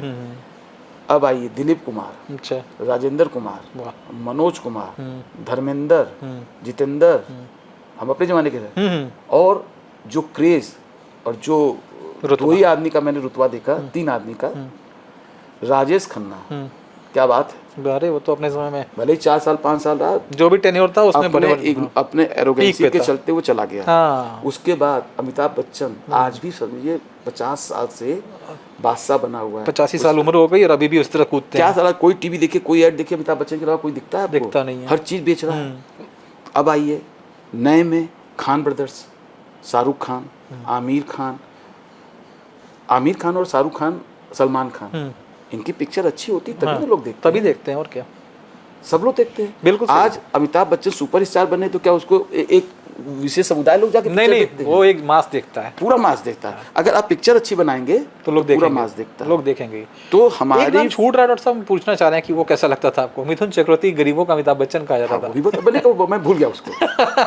मैं भी उसका डांस था कहना, जो भी स्टार बना है, गोविंदा भी स्टार बना, गोविंदा भी बीच के सब स्टार बने, सब फ्लॉप हुए। एक ही जैसे मोनोटोनस एक्टिंग करते करते आदमी भी थक जाता है, चलो नया चीजों को देखें। नया चाहिए। ऋतिक रोशन आया, देखिए कितना छा गया। बिल्कुल। तो कहने का मतलब कि हमारी फिल्म इंडस्ट्री, जो हिंदी फिल्म इंडस्ट्रीज है, उसका कोई जवाब नहीं। उसके जो म्यूजिक कार जो हैं, जो गाने बनते हैं, मैं पूछने वाला था आपसे, संगीत और फिल्मों को लेकर पहले कब तक की फिल्मों में आपका इंटरेस्ट बना रहा और कब आपका इंटरेस्ट जाने लगा? हमारा इंटरेस्ट जब जाने लगा, जब हमारे देखिए नदीम श्रवण तक, तो म्यूजिक अच्छी अनु मलिक तक की संगीत हमको कुछ हद तक, कुमार सानू तक के गाने मुझे अच्छे, अभी भी गाने कुछ आते हैं, लेकिन बड़े अजूब कमी अच्छे बहुत ऐसे गाने के दिन में गुनगुनाते रहे। गाना आया, 1-2 चीज चला, गायब भी हो जाता है। लेकिन जो ये सब पुराने जमाने के गाने हैं, वो सब आप आज भी बजा दिए, कोई गाना गाइए, ये हमें लगता है 2000 के दशक तक। नहीं, गाने अभी भी ऐसा नहीं है, म्यूजिक होता है। हो सकता है वो म्यूजिक मुझे ना पसंद आ रहा हो, लेकिन जो जेंसी हैं उनको बड़ा पसंद आ रहा है। तो देखिए म्यूजिक कोई खराब नहीं होता, ड्यूरेबिलिटी नहीं है उनकी, ज्यादा दिन टिकते नहीं है। पुराने गाने की रीमेक बन रही है, रिमिक्स बन रहा है। और देखिए अब वो वैसी म्यूजिक नहीं बनती है। हम जिस म्यूजिक के शौकीन हैं, अब जो म्यूजिक जो बच्चे सुनते हैं, पता नहीं कौन कौन से सिंगर आ गए, बच्चे जैसे बजाए आपने रहते कुमार हैं। शानू का नाम लिया, कुमार शानू का तो 90 का दशक ही था पूरा पूरा दशक था। कोई पिक्चर आया, नदीम श्रवण का बहुत नदीम जबरदस्त श्रवण का अपना एक जलवा था। लक्ष्मीकांत प्यारेलाल का एक दशक था, बढ़िया था। शंकर जयकिशन का, R.D. बर्मन का। आज की डेट में मतलब म्यूजिक डायरेक्टर और फिल्मों के जो गायक अब तो हैं पता नहीं, हमको लगता है कि एक ही 10-20 पिक्चर गाना गाते हैं फिर गायब हो जाते हैं। एक पिक्चर में 6 म्यूजिककार रहते हैं। हम अब तो जो ट्रेलर देखते हैं, अरे एक पिक्चर में 6 म्यूजिक और 6 ठो गाना, क्या हर गाना एक एक दिख रहा है, कभी कौन सा गाना क्या है समझ में नहीं आता। ऐसे मैं आपको बता दूं, मैं कोरोना के बाद से पिक्चर हॉल में पिक्चर देखना लगभग कम कर दिया। मेरे यहाँ इतना बड़ा बड़ा टीवी लगा हुआ है और मैं इतना शौकीन हूँ पिक्चरों का, इतना हाई क्वालिटी का मैंने अपने यहाँ म्यूजिक थिएटर बना रखा है, मुझे पिक्चर जाने की जरूरत ही नहीं। बिल्कुल सही बात। एंजॉय करता हूँ घर में पिक्चर को। बनारस के बारे में हम लोग बात कर रहे थे डॉक्टर साहब, तो बनारस को आप कैसे देखते हैं, कल, आज और कल, पीछे का बनारस, आज का बनारस और भविष्य? देखिए, बनारस कल भी बनारस था, बनारस कल भी बनारस रहेगा, बनारस आज भी बनारस है, वही मस्ती, वही वक्त की चेंज है। आज वही मैं से कहना चाह रहा डॉक्टर साहब कि लोग बोलते हैं कि बनारस की मस्ती कम हो गई। ना ना ना, ये सब कहने की बात है। हम लोग थोड़ा सा दूर हो गए ना, हाँ। अब एजेंसी आ गए, अब उनको बर्गर चाहिए खाने को। उनको कह दो यार इसकी कचौड़ी बड़ी अच्छी है, हम नहीं खाएंगे। तो अब उनको अंडा भी खाना है तो सड़क का अंडा नहीं खाएंगे। डॉक्टर साहब, जो लोग चौक नहीं गए हैं ना वही बर्गर खाते हैं। पहले ये समझिए कि बनारस था कितना बड़ा। सही। गंगा घाट छोरा, गंगा किनारे वाला। हाँ। तो हम लोग तो घाट के उधर, हमारे उस पट्टी पे घाट था। हाँ। तो घाट के किनारे का शहर, अब वो शहर एक्सपेंड कर गया, बिल्कुल। तो आदमी का दिमाग भी वो मस्ती। उसी अच्छा तरीके ये बताइए, जो शिवपुर में रह रहा है, हाँ। या जो पांडेपुर में जाके और आगे कहीं रह रहा है, शिवपुर के आगे रह रहा है, हरौआ रह रहा है, शिवपुर भी तो बनारस में आता है। बिल्कुल है। अरे बताइए, शिवपुर वाला आदमी कहाँ से बनारसी मस्ती सीख के वो आएगा? नहीं समझ पाएगा यहाँ की बनारस। वो तो अगर हमसे मिल लेगा तो कहेगा कौन बकरोल आदमी है भाई। वो कबीर चौरा और मैदागिन को समझ ही नहीं पाएगा। वहाँ के लोगों का नेचर ही नहीं समझ में आएगा।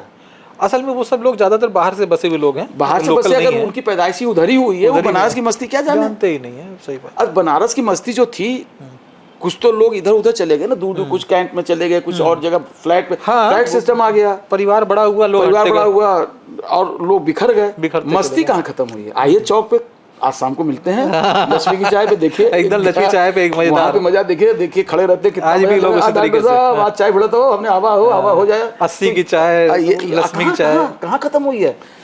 लोग धीरे धीरे बिखर गए, समय की कमी हो और गई है। नया जो जनरेशन आया वो बनारस को समझ नहीं पाया। नया जनरेशन आके वो JSP मॉल, IP मॉल और इस सब मॉल में उलझ गया। बिल्कुल सही बात। हमारे जगह में कौन सा मॉल था? कुछ था ही नहीं। पिक्चर हमारे हॉल यहाँ तो होते थे। कन्हैया चित्र मंदिर, राधा चित्र मंदिर, यही सब चित्र मंदिर हुआ करता था। वही पिक्चर, जय संतोषी माँ, यही सब पिक्चर दिखाई जाती थी। हमारे घर के बगल में प्रकाश टाकीज आनंद मंदिर यही था। सब छोटे खूब थे। घर से बाहर निकलते चारों तरफ पिक्चर हॉल थे और पिक्चरों का बड़ा क्रेज था। लाइन लगती थी, टिकट ब्लैक होती थी, वो जमाना ही खत्म हो गया। वो मस्ती, बनारस की वो मस्ती जिसने नहीं देखी वो बनारस को क्या जाने, नहीं जानता है।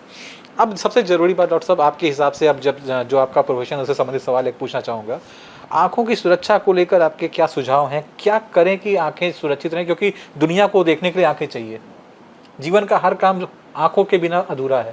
देखिए, कैसे सुरक्षा बनाए रखें अपने आँखों की, सुरक्षा बनाए रखने के लिए स्क्रीन स्क्रीन टाइम कम होना चाहिए, स्क्रीन टाइम कम होना चाहिए, मोबाइल का यूज़ कम होना चाहिए, मतलब भर का यूज़ कीजिए।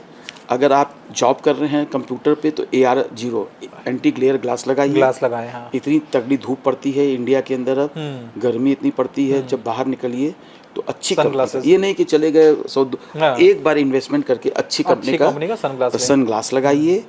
पौष्टिक खाना खाइए। पौष्टिक खाना खाएं। आप देखिए चना कितना महंगा होगा, एक मुट्ठी चना और 4 ठो किशमिश जी प्रण कर दीजिए। अच्छा, हमें बासी मुँह खाना। अरे वाह। अब बादाम खाने की हैसियत नहीं है मान ली किसी की, हाँ। ये चना और किशमिश तो कोई भी अगर आपके पास बादाम खाने की हैसियत है तो 4 बादाम और थोड़ी है और एक सेव रोज खाइए बासी। बहुत सही। अभी भी देखिए मैं नाश्ता नहीं किया हूँ, 1:30 बज गई है। हमारा सारा जो पहला नाश्ता है वो इतना बड़ा डब्बा है, अब उसको ले जाके हम अपने चैम्बर में खाएंगे क्योंकि बहुत लेट हो गए हैं। इतना बड़ा डब्बा भरा हुआ है पूरा, सवेरे हमारी पत्नी और माता जी ने उसमें सेव अनार भरा पड़ा है, वही मेरा पहला सवेरे। आज देर हो गई किसी कारण से, कंस्ट्रक्शन चल रहा है, मेरा पहला नाश्ता वो है।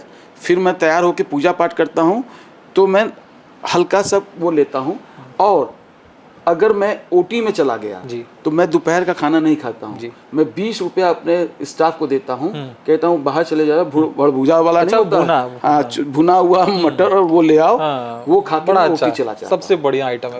अभी देखिए, आज मुझे आई में जाना है, देर हो रही है 5 बजे तक, तो मैं अब घर नहीं आऊँगा। मैं सीधे क्लिनिक से 4-5 साढ़े 5 बजे खाली होऊंगा, सीधे आई में जाऊँगा, और आई में जब जाऊँगा तो मेरा स्टाफ मुझे दे देगा। और मैं प्याज और लहसुन नहीं खाता हूँ। अच्छा, प्याज लहसुन नहीं खाते हैं तो वो बिना प्याज वाला बड़भुजे वाला ला के रख देगा, मैं वो चाय के साथ मेरा पेट भर जाएगा उसी से। आंखों के इलाज में टेक्नोलॉजी का क्या योगदान है, क्या बढ़ा, क्या नई टेक्नोलॉजी आई? सब आँख की टेक्नोलॉजी तो ऐसी है, आइए अभी 1:30 बज रही है, हम बैठेंगे, कोई अगर मरीज कैटरेक्ट का होगा, सब कुछ उसके फेवर में होगा, शाम को 7 बजे ऑपरेशन कर देंगे, कहेंगे जाओ 7:15 बजे हेलीकॉप्टर उड़ाओ। हाँ, ये एक नया परिवर्तन हमने देखा है कि 2 घंटे में, 1 घंटे 1.5 घंटे के अंदर काला चश्मा देना मैंने बंद कर दिया, मैं व्हाइट शीशा देता हूँ। अच्छा, हाँ, अब काला चश्मा बंद हो गया है? ये मैं बंद हरी पट्टी जो देते वो, अरे हरी पट्टी सट्टी तो मैंने, हमको लगता है 2009 से मैं नहीं दे रहा हूँ। मैं सुई नहीं लगाता, इंजेक्शन नहीं लगाता हूँ, चीड़-फाड़ नहीं करता हूँ। अच्छा। पहले काला चश्मा देता था तो लोग कहते हैं अंधेरा अंधेरा देता है, छोड़ो हटाओ, नई टेक्नोलॉजी और सीखे, नई मशीन लाए, हमने कहा काला की जगह सफ़ेद चश्मा लगाइए। हमारे चाचा जी हैं मुकुंद लाल टंडन जी, अच्छा, उनका मैंने 1-1.5 साल पहले ऑपरेशन किया जी। उनको व्हाइट रंग का चश्मा दिया हूँ, आप जानेंगे, मैं हाथ जोड़ के कह चुका, अरे चाचा चश्मा तो बदल दो नहीं, हमें अबे यही अच्छा लगता है, सूट कर रहा अबे यही। अरे कल परसों भी एक जगह मिले, बोर्ड मीटिंग में, चाचा नाम न करवाओ, 1.5 साल हो गया ऑपरेशन के, अभी हमसे फालतू बात मत करो, हमारा भाई यही चश्मा, यही सही है। तो टेक्नोलॉजी इतनी अच्छी है ना आपको। तो डॉक्टर साहब, टेक्नोलॉजी बढ़ने के साथ साथ कॉस्टिंग भी बड़ी होगी, तो ये गरीब अमीर के बीच कैसे मैनेज करते होंगे? देखिए, जैसे कहते हैं ना, भगवान किसी को जब पैदा करता है तो भूखा उठाता है, भूखा सोने नहीं देता है। तो इस देश में अगर आपको मोतियाबिंद हुआ है, अगर पैसा नहीं है तो ये न सोचे कि उसका इलाज नहीं होगा। बहुत सी संस्थाएं हैं जो फ्री में ऑपरेशन करती है। अब तो हमारे देश के प्रधानमंत्री जी ने यहाँ शंकर अस्पताल ले आए, शंकर अस्पताल, हाँ, वो निःशुल्क कर रहा है। अच्छा, निःशुल्क कर रहा है क्या? वो करता भी है, कुछ पैसे वाले पैसा देते हैं। हाँ। हमारा पंजाबी अस्पताल 50 साल हो गया, 33 साल से मैं वहाँ पर निःशुल्क करता था पहले, बिल्कुल।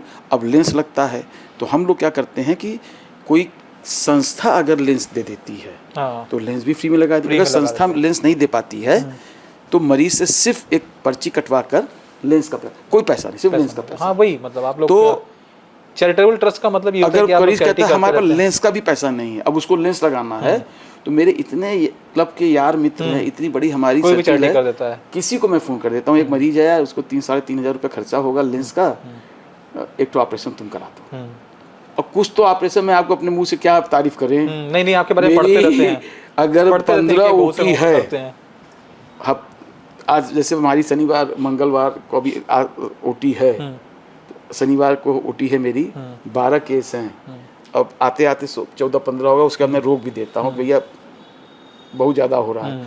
उस 15 केस में 1 या 2 मरीज जरूर ऐसे होंगे जो निःशुल्क अपने आप में हाथ जोड़ देंगे, कर रहा यार, इतने परिचित भी हैं सब लोग कि आगे खड़े हो गए तो किसी से फोन करा देता है, अरे डॉक्टर साहब कर दी, जब नहीं कहा चलो इतने लोग करा रहे हैं, पैसा दे के एक तो फ्री भी कर दो, ये भावना होनी चाहिए डॉक्टर के। एक अंतिम सवाल और आज के लिए, बस आज के एक ही और सवाल ले रहे हैं।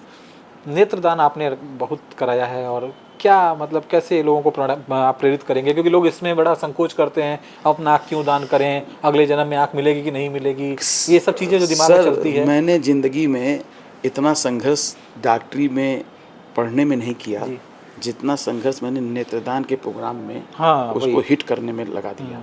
आप विश्वास नहीं करेंगे, यूपी में, इंडिया में, बनारस की जनता जो नेत्रदान करा रही है 1 या दूसरे नंबर पर है। अच्छा, इसकी सारी क्रेडिट मैं अपने पिताजी को देता हूँ। अच्छा, उन्होंने मुझे मोटिवेट किया, उन्होंने संस्था बनाई, और मेरा जो फैमिली बैकग्राउंड था और लोग जो एक हमारे ऊपर विश्वास करते थे, उस विश्वास से, और मैंने एक अपनी पूरी टीम हमने बनवाई, उसके साथ बहुत बढ़िया doctor Abhishek Chandra, doctor Govind, doctor Shekhar, doctor सेरा शिल्पी, 12 लोगों की टीम सिर्फ एक ऑपरेशन की टीम में, और हर का काम अलग अलग। डॉक्टर अनुराग टंडन का एक सूत्री कार्यक्रम, बिल्कुल, नेत्रदान महादान को प्रमोट करना है। बिल्कुल।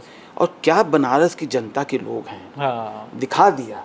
अगर आप वाकई में दिल से अच्छा काम करते हैं तो तो हम आपके साथ, अरे मैं सल्यूट करता हूँ बनारस की जनता को। नहीं, इसमें कोई शक नहीं है, यहाँ के लोग बहुत जल्दी से बहुत हर धार्मिक समाज के लोगों ने बहुत धार्मिक हैं लोग, धार्मिक बहुत जल्दी हैं, लोग- और बुला बुला के रात को 3-3 बजे 4-4 बजे डॉक्टर साहब नेत्रदान कराइए। मैं तो कभी कभी घबरा जाता हूँ, अरे बाप रे बाप, मैंने 4-4 5-5 स्टाफ रखा जी। है। अब मेरी इतनी हिम्मत नहीं होती कि रात को 3, अब कोई बहुत करीबी रिश्तेदार मर गया तो फोन करता है, डॉक्टर साहब आपे को आना है, सही आपे को निकालना है, तो जाते हैं। नहीं तो मेरी टीम जाती है और रात को 2 बजे 3 बजे 4 बजे नेत्रदान होता है। समाज के लिए आपका बहुत बड़ा योगदान है डॉक्टर साहब, और बातें तो बहुत सारी हैं, आज ज़्यादा समय आपका अगर ले आप लिया। मुझसे बात करेंगे अभी, ये आपको कम से कम ऐसा जैसे वो एक कौन सी है जितेंद्र की लड़की जो सीरीज, एकता कपूर, तो एकता कपूर वाला सीरीज जो है वो 1000 एपिसोड बनता है। अगर अनुराग टंडन से आप बात करेंगे तो आपको 1000 एपिसोड में भी आपको लगेगा भी बात खत्म मैं नहीं आपके हुई साथ है। 1000 एपिसोड बनाने की कामना करता हूँ, भगवान करे कि हमारा आपका 1000 एपिसोड हो। आपको किसी एपिसोड में मैं एक डांस करके भी दिखाऊंगा, देखिए ये है मेरी मस्ती। अभी तो आज पहली बार है आपका, नहीं कर रहा हूँ, अगली बार नहीं, आपका मैं डांस एक बार जरूर बता रहा हूँ, मेरा एपिसोड बनाने बैठेंगे तो वो एकता कपूर फेल हो जाएगी, फिर नहीं, वो मैं 1000 आपका डांस एपिसोड जरूर लॉस हो लूंगा। जाए। लाइव डांस लोगों को दिखाऊंगा। मेरी पत्नी कहती तुम्हारे पास कितनी बात बकवास करने की क्षमता है, कहाँ से निकाल आप। अच्छा, आप एक दिन कभी आइएगा, सिर्फ जी मैं एक चीज बताना भूल गया हूँ, बड़ा अच्छा लास्ट बहुत कम समय में एक बार ऐसा है 2012 में कि राहुल गांधी जी ने मुझे बुलाया, कहा कि आपको शहर दक्षिण से चुनाव लड़ना है। अच्छा। तो हमारे बाप ने कहा अगर तुम को टिकट लेके आओगे तो भाई जमानत जब्त करा देंगे। मैंने कहा अरे बाप रे बाप, हम विधायक बनेंगे, हमको टिकट दिलवाओ। करना पिताजी को मिला, हमको, हम तो डर गए थे, हम तो लड़बे नहीं किए। राहुल गांधी जी से कर दिए, पिताजी को दे दिए। राहुल गांधी जी ने पिताजी को न दे के किसी और शख्सियत को दे दिया। तो जैसे आप आए ना, तो जैसे हल्ला मचता है ना कि डॉक्टर अनुराग टंडन कैंडिडेट है कांग्रेस। कांग्रेस छोटी मोटी पार्टी नहीं है, राष्ट्रीय स्तर की पार्टी है। 2012 में जी मीडिया, एक और मीडिया चली गई हड़ा कि मेरे चैम्बर के ऊपर नीची बाग में, क्या डॉक्टर साहब आप सुन रहे हैं चुनाव लड़ रहे हैं? अरे भैया नहीं लड़ रहे हैं, अब चुनाव। तो उसमें एक लड़की बड़ी स्मार्ट सी थी, उसने एक क्वेश्चन किया कि चलिए डॉक्टर साहब, हम आपको एक तकिया उसी चीज पूछिए, अगर आप डॉक्टर, मान लीजिए आज का मन किया कि डॉक्टरी से आपका मन भर गया, तो क्या करेंगे? तो फिर आप क्या करेंगे? पिक्चर बनाएंगे ये? ना, कहाँ गलत फहमी की शिकार है। अगर जिस दिन मेरा डॉक्टरी से मन भर गया तो मैं बाबा बन जाऊंगा। अरे वाह, कैलाश मानसरोवर चले जाएंगे। नहीं, मैं बाबा बनूंगा और जहाँ पे पियरी पे रहता हूँ वहाँ पे मठ बनाऊंगा और बैठ के सबको ज्ञान दूंगा। देश विदेश से भी जो आएगा सब मेरा पैर छुएगा। बाबा उस दिन से लोग सुना तो वो हंस दी, ऐसा क्या है?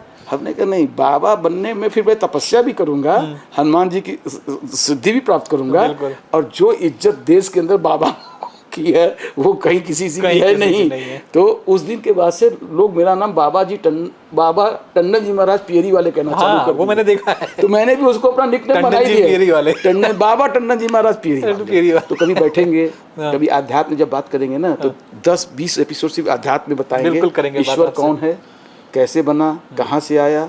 आप बैठेंगे ना तो आपको आध्यात्म ले लीजिएगा। मैंने कहा, फिर कह रहा हूँ, एकता कपूर का 1000 सीरियल बना था, साहस भी कभी बहू थी, जो गिनीज वर्ल्ड बुक में रिकॉर्ड है। उस रिकॉर्ड को आप डॉक्टर अनुराग टंडन के साथ जरूर टूटेगा। थैंक यू आज के लिए। आप लोग हमेशा, आपसे अनुरोध है, बाबा विश्वनाथ का जाप कीजिए। जो क्रिश्चियन हैं अपने धर्म का पालन करें। कोई भी धर्म किसी के धर्म के आदमी को मारने के लिए नहीं कहता, लड़ाई नहीं सिखाता। सब धर्म का एक उद्देश्य है, ईश्वर एक है। आपस में धर्म के नाम पर और जात के नाम पर, मेरे मित्रों, मेरे भारत के वासियों, मत लड़ो। ईश्वर इससे कभी खुश नहीं होता। धन्यवाद। सभी लोग डॉक्टर साहब की सेवाओं को लें। डॉक्टर साहब बहुत अच्छे